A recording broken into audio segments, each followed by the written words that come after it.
My name is Gavin Evans, and this is my review of Yellowstone Season 1. Now, this is a show that I've heard pretty much nothing about. I know it's written and produced by Taylor Sheridan, who wrote movies like Hell, High Water, Sicario, Wind River. The guy's an amazing writer, and I was curious to see what he would bring to, well, the world of TV.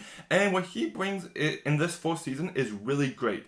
Now, to begin with, I'm going to just be honest, I have a bias against pilots because I think there are very few actual great pilot episodes because they just have too much to do. They have to introduce all the characters, all the different relationships, set up all the story beats. They always have too much to do, and it's really hard to keep track of it. And I do think that applies to the case here. Now, if I rewatched the pilot, knowing what I know now, it'd be a lot easier to follow along. But this episode did take me about 3 episodes to get into, and I think that's just kind of normal for big TV shows like this. By the third episode, I had a firm understanding of the characters and their relationships, especially Beth and Jamie's relationship, which is a highlight of the first season for me.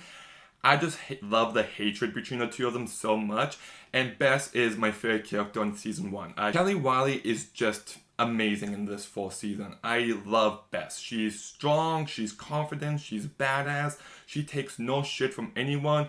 I could see how people could look at her and be like, wow, she's a massive bitch, but then you also can't help but love her because she's just so awesome. I love Beth. She's a great character.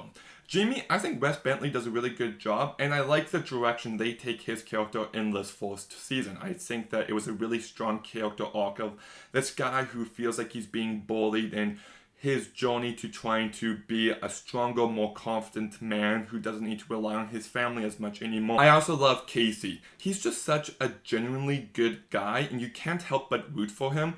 I love how when anything goes wrong or he thinks something might be wrong there, he has to step in, and he just seems like a genuinely good guy. And I think Luke Grimes does a great job playing him. And Casey and Monica, who is his wife in this fourth season, I love the journey they go on in this fourth season. The relationship felt well established, each character felt well defined, and the journey they go on this fourth season felt genuine to each other's characters, even though there's one event that seems a little contrived, but I don't mind it so much because I guess you could argue that it could happen.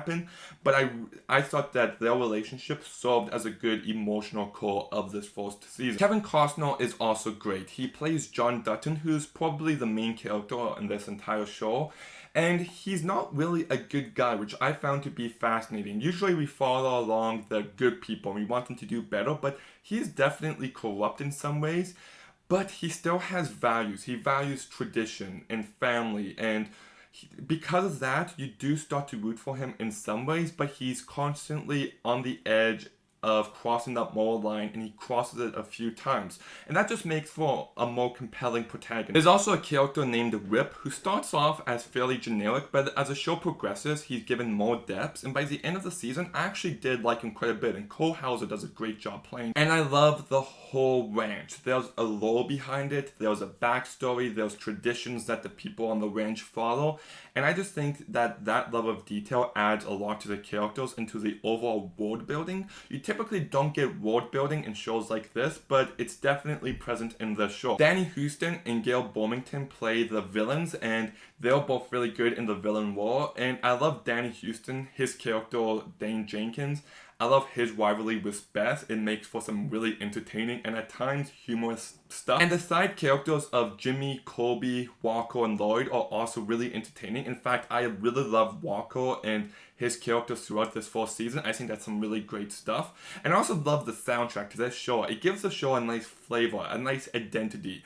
There's an episode where Keep the Wolves Away by Uncle Lucius plays, and the song Storm by Whiskey Myers also plays, and just it gives the show a nice vibe, a nice feel to it. And I really thought that, I think that was episode 4 that those two songs plays in, but the use of those songs was really well used. And I love the storyline in this fourth season, just watching this stability, this ranch, this family just slowly start to fall apart, and just watching everything unravel. I thought it was really compelling stuff, and by the end of the season, I couldn't wait to see where it goes. Like, I'm going full on spoilers here, so heads up. Ending of this season is excellent. Monica leaves Casey, and because of that, he realizes that he lost everything, so he decides to do what he always didn't want to do, and he joins his dad's ranch, and he leaves the first season doing something that he was really against beforehand, of almost killing Dane Jenkins. Like, that wasn't in his character, but he's just like, I have nothing left, I might as well. And I found that to be a really compelling character arc in this fourth season.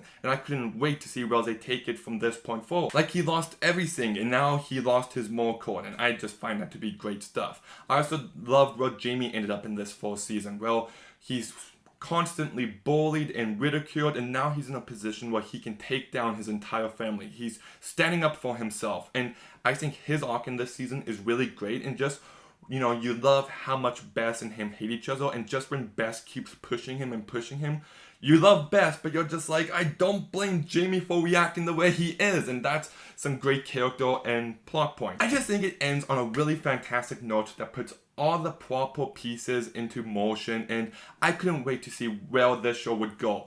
Like I said, the first couple episodes are a bit rough. It did take me a while to get into it, but once I was in, I was hooked. I found the characters to be great. I thought there's a great compelling story. There's some great world building. It's well directed.